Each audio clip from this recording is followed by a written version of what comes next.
بس تاسو گناہوں کا سکوت مل گیا تمہیں، اور کیا بچا تھا ان کے پاس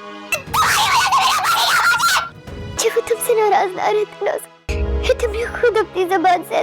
السلام علیکم ناظرین، لاڈلی ڈرامے کے نیکسٹ ایپیسوڈ میں دیکھیں گے کہ نازو کی سچائی سن کے نازو کا باپ برداشت نہیں کر سکا. طبیعت پہلے اس کی اتنی خراب تھی، اوپر سے جب اس کی اپنی لاڈلی بیٹی کی سچائی سامنے آئی تو اپنی جان سے ہاتھ دھو بیٹھا. مطلب نازو کے باپ کی ڈیتھ ہو گئی تو سارے ادھر نازو کے باپ کی ڈیتھ پہ اکٹھے ہوئے تھے. اوپر سے پرویز بھی آ جاتا ہے، ظاہری بات ہے اس کی بہن کا سسر ہے تو اس رشتے سے افسوس کے لیے آتا ہے. لیکن نازو اٹھ کے شور مچا دیتی ہے اور سارا الزام پرویز پہ ڈال دیتی ہے اور کہتی ہے آگے تمہیں سکون لے لی تم نے میرے باپ کی جان، اب یہاں پہ کیا لینے آئے ہو یہ وہ.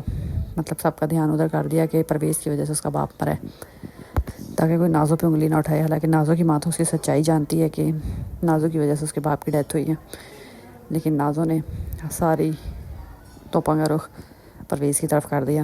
عمر تو پہلی نازو کی محبت میں آتا ہے، اب مریم کی اور سختی آ جائے گی. تو نازو تو رو رو کے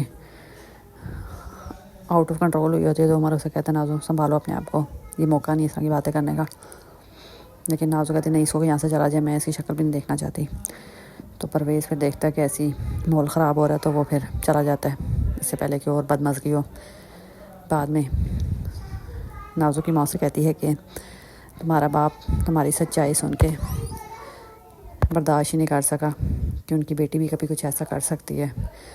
اتنی بھیانک ہے تمہاری سچائی کہ تمہارا باپ اپنی جان سے چلا گیا. کیونکہ نازو کی ماں کو تو پتہ ہے کہ جو اس کے میاں یعنی اسحاق نے جو سنا تھا وہ نازو کے سنا تھا کہ نازو نے جولری اٹھا کے بیچ دی اور پتہ نہیں کیا کچھ نہیں کیا. اب نازو کی سچائی اس کی ماں جانتی ہے، یہ اس کا باپ جانتا تھا جو مر گیا. چلو اسی بہانے اب باقیوں کی بہوؤں کی سختی کم ہو جائے گی، کیونکہ نازو کی ماں جان گئی کہ نازو کیا کرتی پھیری اور سب کچھ کیا ذرا اسی کا.